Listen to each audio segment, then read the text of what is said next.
এখন যেমন দেখছেন ছাত্ররা এবং শিবির দুদিকে যাচ্ছে, কিন্তু তাদের মধ্যে যে এখনো ক্ষোভের যে বিষয়টা সেটিকে কিন্তু এখনো প্রতীয়মান।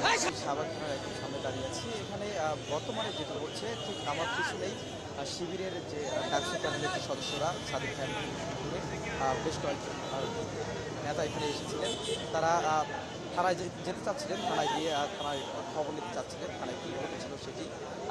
তাকে এখানে ছাত্রদলের যে সকল কর্মী রয়েছে, কর্মীরা তাকে থানার বাইরে অবরুদ্ধ করে ফেলে এবং পরবর্তীতে এই খবর পেয়ে ছাত্রদলের যে সভাপতি রয়েছে রাকিব রাকিব এবং ঢাকা বিশ্ববিদ্যালয় শাখার যে সভাপতি এবং ছাত্র সম্পাদক রয়েছে তিনি এখানে আসেন এবং তারা এখনও দেখছেন কথা বলছে, তারা হয়তো একটু সমঝোতার কথা চিন্তা করছে।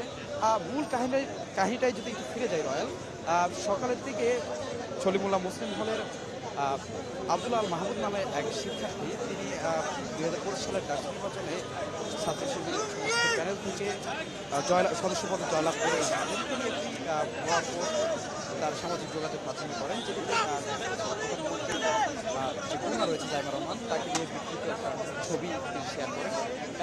সেটিকে কেন্দ্র করে সকাল থেকে ক্যাম্পাসে সকলের সামাজিক যোগাযোগ মাধ্যমে কথা হচ্ছিল এবং এক পর্যায়ে সন্ধ্যার দিকে তিনি থানায় চলে আসেন। তিনি থানায় এসে যিনি করতে চাচ্ছে তাকে ছাত্রদলের পক্ষ থেকে বিভিন্ন রকম দেওয়া হচ্ছিল এবং সেই একই সময়ে ছাত্রদলের নেতারাও এখানে আসেন।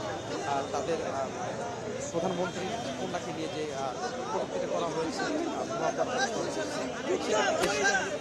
তারা মামলা করার উদ্দেশ্যে এখানে আসেন। আসার পর সংগঠন সেখান থেকে এক পর্যায়ে তাদের মধ্যে হাতাহাতি হয়।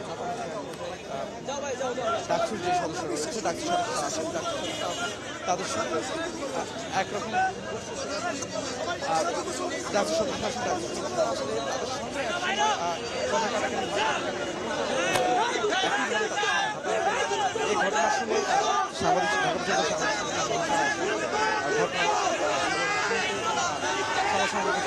রয়্যাল ঠিক এখনো যেমন দেখছেন ছাত্ররা এবং শিবির দুদিকে যাচ্ছে, কিন্তু তাদের মধ্যে যে এখনো ক্ষোভের যে বিষয়টা সেটিকে কিন্তু এখনো প্রতীয়মান।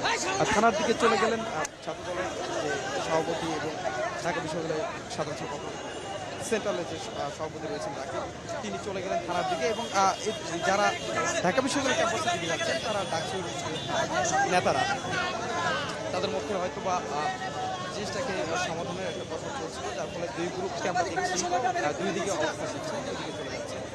আমরা পরবর্তীতে হয়তো জানতে পারবো যে তাদের আসলে কী কথা হয়েছে বা তারা কোন পদক্ষেপ নিচ্ছেন।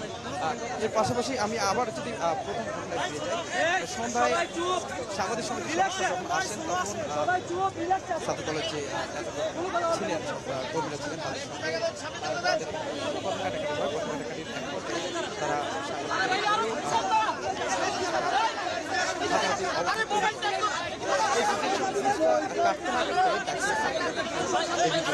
তিনি আসার পর তাকে এখন সাদিক খান এখানে আসেন কথা বলার জন্য। এই ছিল সর্বশেষ শাহবাগ থানা থেকে আমার কাছে রয়্যাল।